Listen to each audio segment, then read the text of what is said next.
Hello friends, कैसे हैं आप लोग। स्वागत है आपका संगीता एजुकेशन एकेडमी में।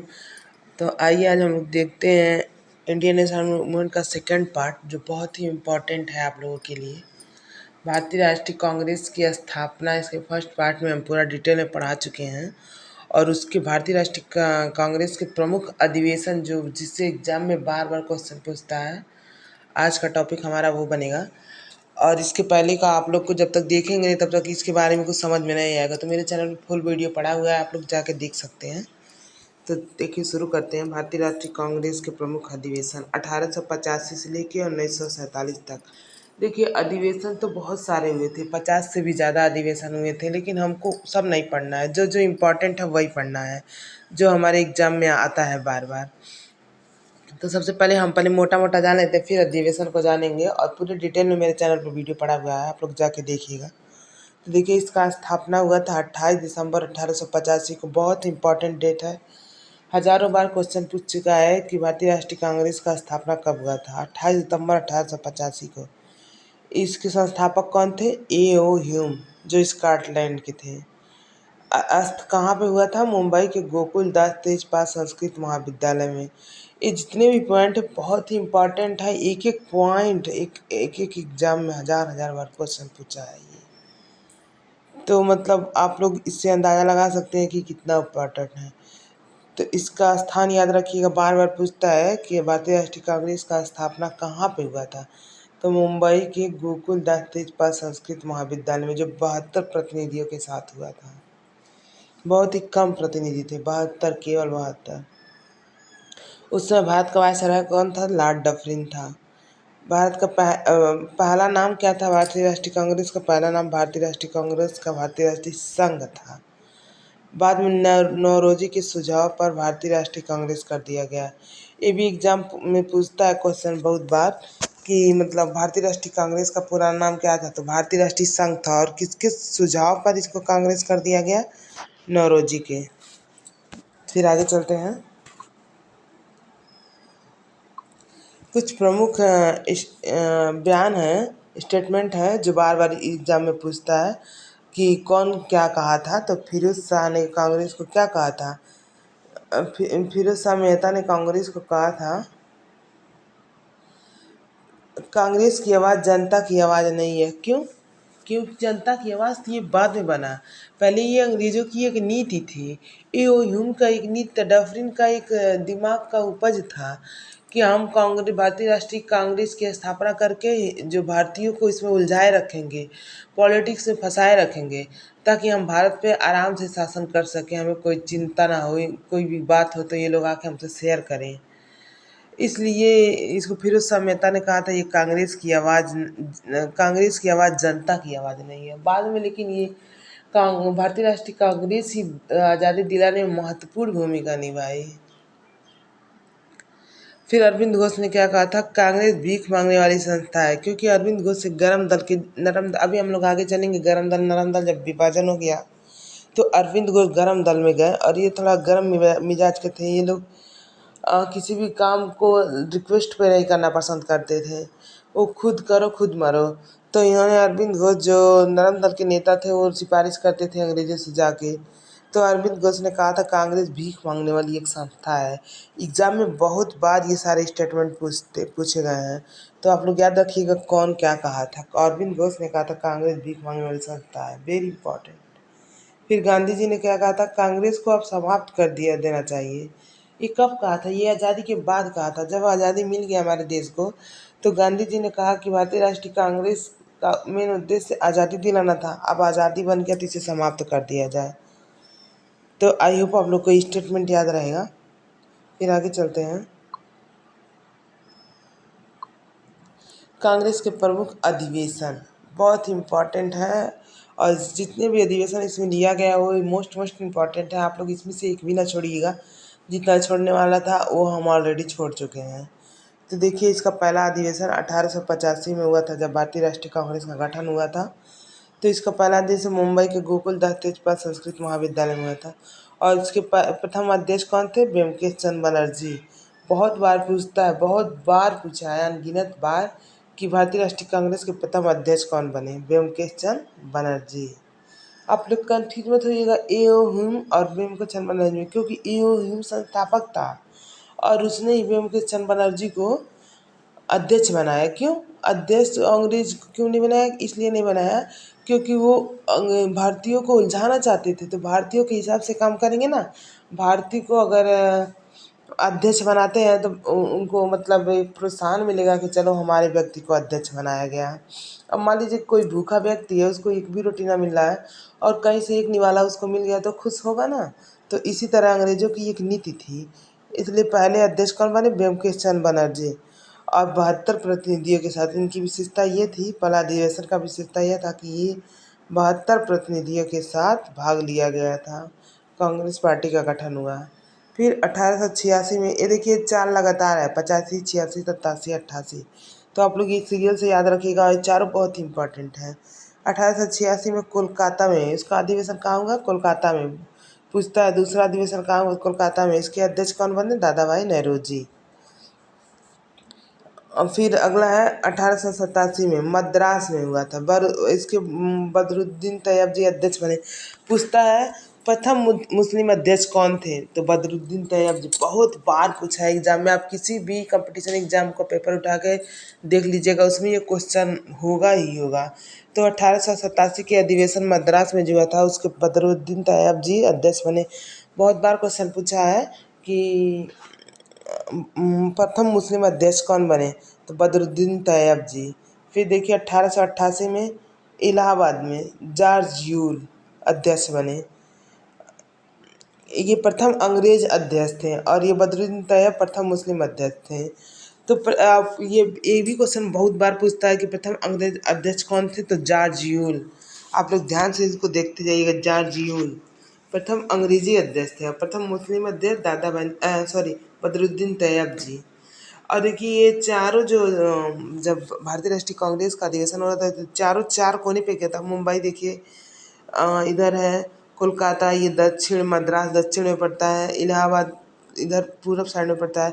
तो आप देखिए चारों कोने से इसको कवर किया गया, चारों कोने से इसको कवर किया गया ताकि भारतीयों को लगे कि हाँ हमारा ध्यान दिया जा रहा है, हमारे प्रति कुछ किया जा रहा है, जबकि ये उनके उलझाने का तरीका था। फिर आगे चलते हैं। फिर देखिए 1896 का अधिवेशन बहुत ही इम्पोर्टेंट है, बहुत ही इम्पोर्टेंट। आप लोग इसको वेरी वेरी इम्पोर्टेंट कर लीजिएगा, क्योंकि इसमें पहली बार वंदे मातरम गीत गाया गया था। पूछता है किस अधिवेशन में वंदे मातरम गीत गाया गया था? तो 1896 में जो कोलकाता में अधिवेशन हुआ था, इसके अध्यक्ष कौन थे? रहीदुल्ला सयानी। पहली बार वंदे मातरम गाया गया। तो 1896 का अधिवेशन याद रखिएगा, बहुत ही महत्वपूर्ण है। और साथ साथ 1911 का अधिवेशन याद रखिएगा, क्योंकि कंफ्यूज मत होइएगा, क्योंकि पूछता है किस अधिवेशन में पहली बार वंदे मातरम गाया गया और किस अधिवेशन में पहली बार जनगण मन गाया गया। तो 1911 के अधिवेशन में पहली बार जनगण मन गाया गया, जो भी ये भी कोलकाता, दो जगह देखिए दोनों एक ही है, कोलकाता कोलकाता। और इसके 1896 के अधिवेशन के अध्यक्ष थे रहीमदुल्ला सयानी और इसके 1911 के अध्यक्ष थे बिशन नारायण धर। तो आप लोग कन्फ्यूज हो, जगह दोनों एक ही। कोलकाता क्यों? कोलकाता का सारा मुख्य कार्य कोलकाता में ही क्यों था? क्योंकि दिल्ली के पहले भारत की राजधानी कोलकाता ही थी, बाद में इसको दिल्ली लाया गया। इसलिए जितने भी इम्पोर्टेंट डिसीजन, अधिवेशन और कुछ भी इससे रिलेटेड था तो वो कोलकाता में ही होते थे। तो आप एक याद रखिएगा, प्रथम वंदे मातरम 1896 में कोलकाता में, प्रथम राष्ट्रीय गान जनगण मन तो 1911 में कोलकाता में। भी इसके अध्यक्ष रहीमउद्दौला सयानी और इसके अध्यक्ष विशम नारायण धर। फिर है 1905 का अधिवेशन, बहुत ही महत्वपूर्ण अधिवेशन, बंगाल विभाजन। ये इसका अधिवेशन हुआ था वाराणसी में। इसके अध्यक्ष थे गोपाल कृष्ण गोखले। देखिए गोपाल कृष्ण गोखले को गांधी जी के राजनीतिक गुरु भी कहे जाते हैं, और ये भी क्वेश्चन बहुत बार पूछ चुका है। तो गांधी जी के राजनीतिक गुरु कौन है? तो गोपाल कृष्ण गोखले। और 1905 के अधिवेशन में क्या हुआ था? बंग भंग आंदोलन का समर्थन, मतलब अंग्रेजों ने ये निर्णय लिया था कि बंगाल, जैसे बंगाल एक बहुत बड़ा प्रांत होता था और उसमें बहुत ज़्यादा शिक्षित लोग भी रहते थे, तो अंग्रेजों को वहाँ पे शासन करने में बहुत दिक्कत हो रहा था। तो उन्होंने एक नीति बनाई कि बंगाल को बांट दिया जाए 2 भाग में, पूर्वी बंगाल और पश्चिमी बंगाल, तो इनके में आपस में फूट पड़ जाएगा और हम लोग आसानी से शासन करेंगे। उसी आंदोलन को 1905 के अधिवेशन में बंग भंग मतलब बंगाल के विभाजन को भंग किया गया उस 1905 के अधिवेशन में। तो आप लोग याद रखिएगा, बंग भंग आयोजन कब किया गया आंदोलन, तो 1905 के अधिवेशन में, जो वाराणसी में था। इसके अध्यक्ष कौन थे? गोपाल कृष्ण गोखले, जो गांधी जी के राजनीतिक गुरु थे। फिर 1906 का अधिवेशन कहाँ पे हुआ था? कोलकाता में हुआ था। और इसके अध्यक्ष कौन थे? दादा भाई नौरोजी। देखिए, दादा भाई नौरोजी कई सारे अधिवेशन में अध्यक्ष बने और उन्होंने कुछ इम्पोर्टेंट बहुत सारे इम्पोर्टेंट काम भी किए हैं। तो 1906 के अधिवेशन में जो कोलकाता में हुआ था, इसके अध्यक्ष दादा भाई नौरोजी थे। बहुत ही इम्पोर्टेंट है स्वराज शब्द का प्रयोग। बहुत बार पूछता है, सबसे पहले स्वराज शब्द का प्रयोग कहाँ पे हुआ था? 1906 के अधिवेशन में कोलकाता में दादा भाई नौरोजी के द्वारा स्वराज शब्द का प्रयोग हुआ था।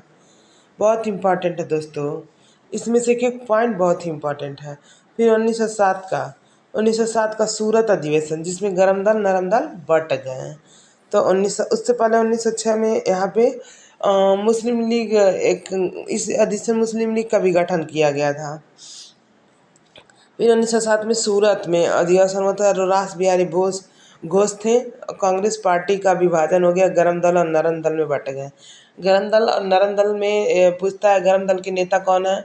तो लाल बाल पाल और अरविंद घोष। लाल बाल पाल से लाल बहादुर शास्त्री और अरविंद घोष, बिपिन चंद्र पाल। और इसी तरह मेरे चैनल पे गरम दल और नरम दल के नेता का वीडियो पड़ा हुआ है, आप लोग जाके आसानी से देख सकते हैं। नरम दल में थे गोपाल कृष्ण गोखले, दादा भाई नौरोजी और मदन मोहन मालवीय। आप लोग जाके पूरा डिटेल में वीडियो देख सकते हैं, मेरे चैनल पर पड़ा हुआ है। तो गरम दल नरम दल 1907 में इसका विभाजन हो गया। और इस बार पूछता है कि गरम दल नरम दल किस अधिवेशन में बट गए, तो आप लोग ऐसे याद रखिएगा, 1907 में 7 से सूरत, और सूरत जब रास बिहारी बोस ने अपनी देखी तो उनको रास नहीं आया, इसलिए गरम दल और नरम दल पार्टी में विभाजन हो गया। तो 1907 सूरत में रास बिहारी बोस, जो रास नहीं आया इसलिए पार्टी का बंटवारा हो गया। 1911 को आप लोग बता ही दिए कि कोलकाता में विश्व नारायण दत्त जनगण मन पहली बार गया था। वेरी इंपॉर्टेंट है दोस्तों आप लोग के लिए। फिर आगे चलते हैं हम लोग।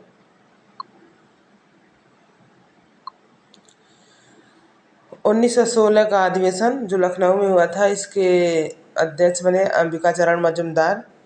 मुस्लिम लीग कांग्रेस गरम दल नरम दल के मध्य समझौता, जो 1907 में इसका गरम दल नरम दल का बंटवारा हो गया था। और 1906 में जब मुस्लिम लीग की गठन हुई थी, वो 1916 के अधिवेशन में सारे एकजुट हो गए। क्यों? क्योंकि देश को आज़ाद कराना था, अंग्रेजों का अत्याचार बहुत बढ़ चुका था, इसलिए मिलकर ये लोग कहे कि अब हम लोग मिल के लड़ेंगे, एकता में दम होता है। तो ये लोग 1916 के अधिवेशन में मिल गए, जो लखनऊ में हुआ। बहुत ही इंपॉर्टेंट अधिवेशन है। पूछता है मुस्लिम लीग और गरम दल नरम दल के कांग्रेस के मध्य कब समझौता हो गया, तो 1916 के अधिवेशन में जो लखनऊ में हुआ था। इसके अध्यक्ष अंबिका चरण मजूमदार बने। मुस्लिम लीग कांग्रेस गरम दल नरम दल के मध्य समझौता, बिल्कुल दिमाग में बिठा लीजिए। फिर अगला अधिवेशन 1917 का अधिवेशन जो कोलकाता में हुआ था। और प्रथम महिला अध्यक्ष, इस अधिवेशन का विशेषता यही है, प्रथम महिला अध्यक्ष एनी बेसेंट प्रथम महिला अध्यक्ष बनी। बहुत बार क्वेश्चन पूछ चुका है कि प्रथम महिला अध्यक्ष कौन बनी, तो एनी बेसेंट। आप लोग इनका नाम याद रखिएगा। 1917 के अधिवेशन में जो कलकत्ता में हुआ था, एनी बेसेंट इसकी प्रथम महिला अध्यक्ष बनी। फिर है 1920 जो नागपुर में अधिवेशन हुआ था, वीर राघवाचारी। ये बहुत वीर थे, इसलिए इनको वीर राघवाचारी कहा गया। कांग्रेस संविधान में परिवर्तन असहयोग प्रस्ताव पारित हुआ। जो कांग्रेस का संविधान में परिवर्तन किया गया और असहयोग प्रस्ताव पारित हुआ, इसी के बाद से असहयोग आंदोलन गांधी जी ने शुरू कर दिया था। तो 1920 के अधिवेशन में नागपुर में जो हुआ था, और इसके अध्यक्ष थे वीर राघवाचारी। फिर 1924 का अधिवेशन, बहुत ही इम्पोर्टेंट अधिवेशन है। ये मात्र एक अधिवेशन है जो गांधी जी ने अध्यक्ष बने थे। इतने सारे अधिवेशन में केवल पूछता है गांधी जी कितनी बार अध्यक्ष बने थे, तो केवल एक बार अधिवेशन अध्यक्ष बने थे। कहाँ पे? कर्नाटक के बेलगांव में। ये देखिए बेलगांव है, गांव केवल लिखा है लेकिन ये एक शहर है। इससे गांव मत पूछिएगा, क्योंकि आगे चल के हम लोग गांव से रिलेटेड अधिवेशन पढ़ेंगे। बहुत बार एग्जाम में पूछता है कि कौन सा ऐसा अधिवेशन है जो गांव में हुआ था, तो आप लोग को बताना पड़ेगा, क्योंकि क्वेश्चन अनगिनत बार ये क्वेश्चन बहुत बार एग्जाम में पूछ चुका है।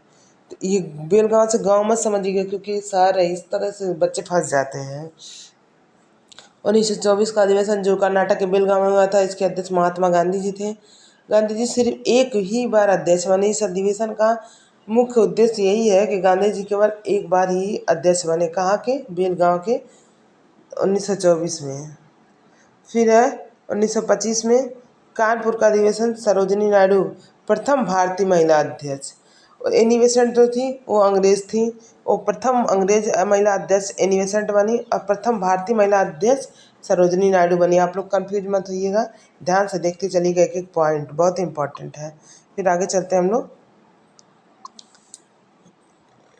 1929 लाहौर का अधिवेशन, जवाहरलाल नेहरू पूर्ण स्वराज की मांग, वेरी वेरी इंपॉर्टेंट लगा लीजिए दोस्तों आप लोग,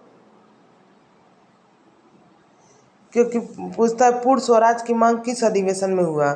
1929 के लाहौर अधिवेशन में हुआ, जिसके अध्यक्ष जवाहरलाल नेहरू बने, और यहाँ पे नारा दिया गया पूर्ण स्वराज का, पूर्ण स्वराज की मांग का। फिर 1931 का अधिवेशन कराची में हुआ। ये दोनों अधिवेशन पाकिस्तान में पड़ता है। कराची में हुआ, जिसके अध्यक्ष वल्लभ भाई पटेल बने, और इसमें मौलिक अधिकार का प्रस्ताव पारित हुआ। 1931 के अधिवेशन में मौलिक अधिकार का प्रस्ताव पारित हुआ। पूछता है मौलिक अधिकार का प्रस्ताव कब पारित हुआ, तो 1931 के अधिवेशन में जो कराची में हुआ था, और इसके अध्यक्ष वल्लभ भाई पटेल थे।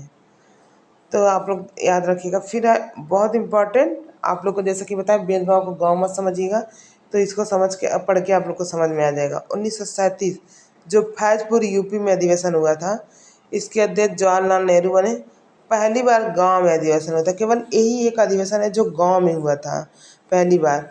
तो 1937 का अधिवेशन जो गांव में हुआ था, कौन सा गांव में? फैजपुर, एक गांव है। पूछता है कौन सा अधिवेशन गांव में हुआ था, तो 1937 का अधिवेशन गांव में हुआ था, जो फैजपुर में हुआ था, और इसके अध्यक्ष जवाहरलाल नेहरू बने।